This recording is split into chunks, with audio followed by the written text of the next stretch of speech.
सबको मेरा नमस्कार।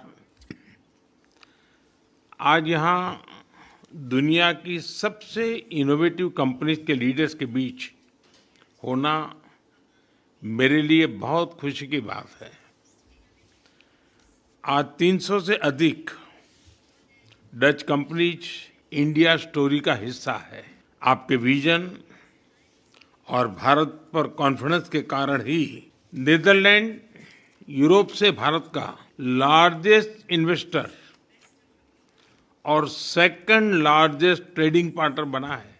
फ्रेंड्स, आपकी कंपनीज भारत में सिर्फ जाने माने ब्रांड्स ही नहीं, बल्कि भारत नीदरलैंड मित्रता के ब्रांड एम्बेसडर्स भी है।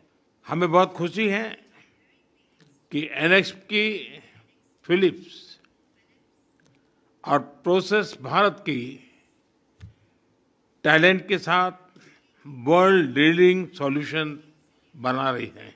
APM, डामेन, रॉयल वोपाक जैसी कंपनीज भारत के पोर्ट, शिपिंग और लॉजिस्टिक्स सेक्टर को ट्रांसफॉर्म कर रहे हैं। तो कई और एग्रीकल्चर और सस्टेनेबिलिटी में भारत के साथ मिलकर दुनिया के लिए एक बेटर फ्यूचर सुनिश्चित कर रहे हैं।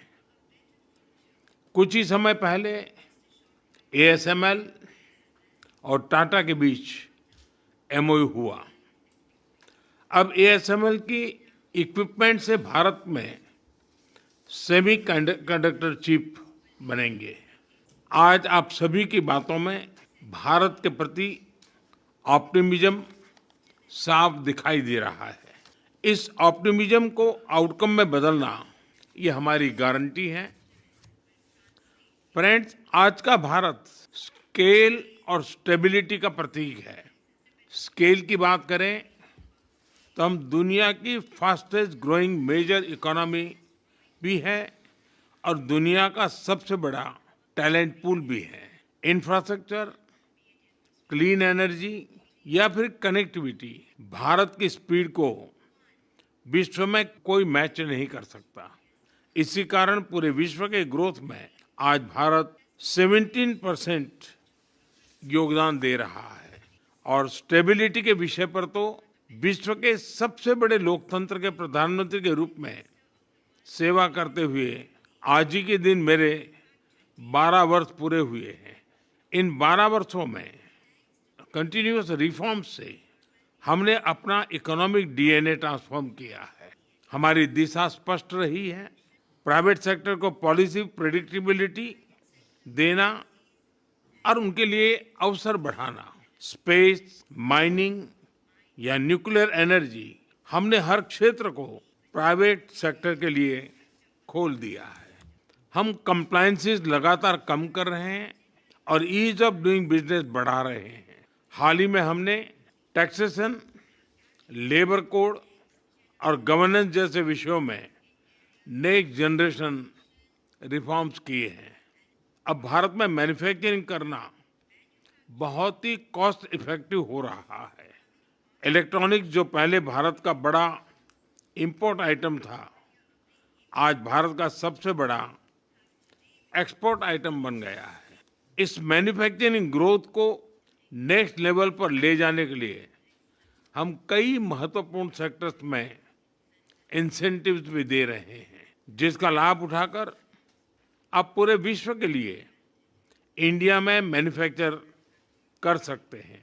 इसी तरह सर्विसेज सेक्टर में भी भारत अपने टैलेंट के बल पर एफिशिएंसी और इनोवेशन का इंजन बन गया है। विश्व की सभी टेक्नोलॉजी कंपनीज ने भारत में अपनी ग्लोबल कैपेबिलिटी सेंटर खोली है। हम आप सभी को भी भारत में डिजाइन एंड इनोवेट करने के लिए आमंत्रित करते हैं और इसके लिए आज से बेहतर समय कोई नहीं हो सकता। फ्रेंड्स, वर्ष 2026 से भारत और यूरोप संबंधों में एक नए गोल्डन एरा की शुरुआत हुई है। इस वर्ष हमने ऐतिहासिक India European union free trade agreement किया है। विश्व की दो सबसे बड़ी लोकतांत्रिक और जिम्मेदार शक्तियों के बीच हुआ यह एग्रीमेंट शेयर्ड प्रॉस्पेरिटी का मजबूत आधार बनेगा। इस एफटीए के कुल पोटेंशियल को अनलॉक करने के लिए प्राइम मिनिस्टर येतेन और मैं आज कई महत्वपूर्ण निर्णय लेने जा रहे हैं। हम भारत नीदरलैंड की इस ट्रस्टेड पार्टनरशिप को एक स्ट्रेटेजिक पार्टनरशिप बनाने जा रहे हैं। हम ग्रीन हाइड्रोजन में एक महत्वाकांक्षी ज्वाइंट रोड मैप लॉन्च करने जा रहे हैं। हम टेक्नोलॉजी में हमारे संबंधों को फ्यूचर रेडी बनाने जा रहे हैं। हम दोनों देशों के बीच टैलेंट मोबिलिटी, यूनिवर्सिटी पार्टनरशिप और ज्वाइंट R&D को भी और सुदृढ़ करने जा रहे हैं। यानी the future of India Netherlands partnership is brighter than ever before. Friends, Bharat और नीदरलैंड के बीच मजबूत हो रही स्ट्रेटेजिक पार्टनरशिप हमारे बिजनेस रिलेशंस को नई प्रेरणा दे रही है। इस दिशा में तेजी से आगे बढ़ना अब आपके हाथों में है। मुझे पूरा विश्वास है कि अब आप भारत में अपना स्कोप, इन्वेस्टमेंट और एम्बिशन बढ़ाएंगे और आपके साथ पूरे यूरोप का इनोवेशन इकोसिस्टम भी भारत आएगा। फ्रेंड्स, नीदरलैंड में कहावत है, ships are safe in harbour but ships are not built to stay in harbour. Dutch business community से बेहतर यह बात कौन समझ सकता है। आपका देश सदियों से नए अवसरों की खोज में आगे बढ़ता रहा है। मैं आपको आश्वासन देता हूं, भारत में आपकी ये खोज सफल होगी और सार्थक भी। अब आपको भारत में और बोल्डली वेंचर करना है। बेडांट बहुत बहुत धन्यवाद।